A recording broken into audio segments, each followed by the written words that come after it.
আসসালামু আলাইকুম। ছাগল আর আমি একসাথে, বিষয়টা কেমন একটা কম্বিনেশন, তাই না? শুক্রবারে জুমার নামাজের পরেই আপনাদেরকে দুইটা মেসেজ দেওয়ার জন্য চলে আসলাম। এই ছাগলের বিষয়টি নিয়ে আজকে কথা বলবো। এই হচ্ছে দুইটা ছাগল আছে এখানে, দুইটা হচ্ছে মাদি ছাগল। 10,000 টাকা দিয়ে কিনেছি। আমাদের আগের ছাগলের প্রজেক্টের ভিডিওগুলো আমাদের পেজে এবং ইউটিউব চ্যানেলে আমরা দিয়েছি, আপনারা দেখেছেন।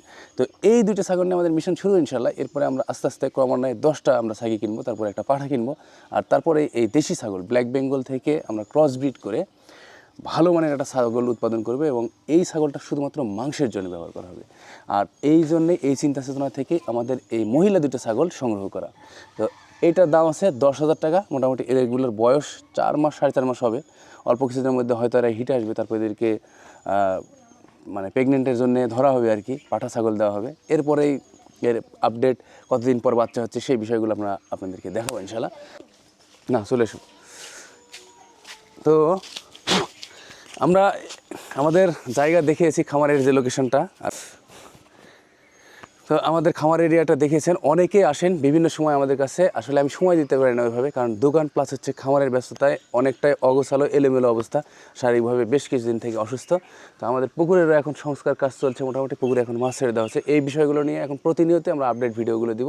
আমাদের ভিডিওগুলো দেখতে অবশ্যই আমাদের ইউটিউব চ্যানেলটি সাবস্ক্রাইব করেন এবং ফেসবুকে যারা এখনও ফলো দিয়ে রাখেননি, ফলো দিয়ে আমাদের পাশেই থাকুন। আর ভিডিওগুলো অবশ্যই আপনারা বেশি বেশি শেয়ার করবেন, কারণ আমি চেষ্টা করছি আপনাদেরকে মানবিকভাবে এই ভিডিওগুলো উপহার দেওয়ার এবং এই ভিডিওগুলোর মাধ্যমে আপনাদেরকে সঠিক মেসেজ এবং নির্দেশনা দেওয়ার। তাই সঠিক মেসেজ এবং নির্দেশনাগুলো মিস করতে না চাইলে এক্ষুনি আমাদের ভিডিওগুলো বেশি বেশি শেয়ার করুন এবং নিজেদের দায়িত্ব কর্তব্য থেকে সুন্দরভাবে সাবলীল ভাষায় আপনারা কমেন্ট করে জানিয়ে দিন যে কী ধরনের ভিডিও দেখতে চান। আমরা বিশেষ করে কাজ করি মাছ নিয়ে, তারপরে এখন ছাগল নিয়ে শুরু করেছি, আমাদের হাঁস আছে, তারপরে আমরা মুরগি নিয়ে, ফার্মে মুরগি নিয়ে কাজ করেছি। এর আগে আমরা কোয়েল নিয়ে দেখিয়েছি।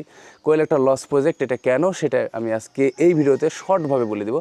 কোয়েল লস প্রজেক্ট এই কারণেই যে কোয়েল আমাদের এলাকাতে মার্কেট তৈরি হয়নি, আর এবারে সারা বাংলাদেশে কোয়েলের ডিমের দাম কম ছিল, এই কারণে কোয়েল একটা লস প্রজেক্ট। আর সেখান থেকে আমাদের লস হয়েছে। প্রতিটা প্রজেক্টে যে আপনার লাভ হবে এটার কোনো মানে নেই। এই হচ্ছে বিষয়। এখন আমরা দেখাবো হাঁসের রুমটা। এই হচ্ছে আমাদের হাঁসের ঘর। এখানে আমাদের হাঁস থাকে, মুরগি থাকে, দেশি মুরগি। এই যে একটা ইন্টেরিয়র, ভিতরের যে অবস্থাটি সেটি। এখানে আমরা খাবার পানি দিই, এখানে হাঁস ডিম পাড়ে, আর এইগুলোতে হচ্ছে আমাদের মুরগি ডিম পাড়ে। এই হচ্ছে আমাদের হাঁসের ইন্টেরিয়র, অর্থাৎ হাঁসের যে ঘর, বাসস্থান, যেখানে হাঁস বসবাস করে। তো আমাদের পুকুরের ভিডিও দেখতে এই যে হচ্ছে আমাদের পুকুরের সংস্কার মোটামুটি হয়ে গেছে। আমরা কীভাবে খাবারগুলো তৈরি করছি, প্লান্টন কীভাবে তৈরি হয়, পুকুরের যে মানে যত্ন খাতির আছে, মাছ কীভাবে প্রতিনিয়ত বড় হচ্ছে, এই ভিডিওগুলো আমরা এখন ক্রমান্বয়ে একের পর এক দিতেই থাকবো ইনশাল্লাহ। আমাদের ব্যস্ততা মোটামুটি শেষ হয়ে গেছে। আর এর পাশাপাশি যারা পরামর্শ বা বুদ্ধি পরামর্শের জন্য ফোন দেন, আমাকে হোয়াটসঅ্যাপে নক দেন, তারা মোটামুটি রাত 9টার পরে আমাদেরকে হোয়াটসঅ্যাপে নক দিলে আমাদের সাথে কথা বলতে পারবেন। বিদায় নিচ্ছি আজকের মতন এখানে। আসসালামু আলাইকুম রহমতুল্লাহ।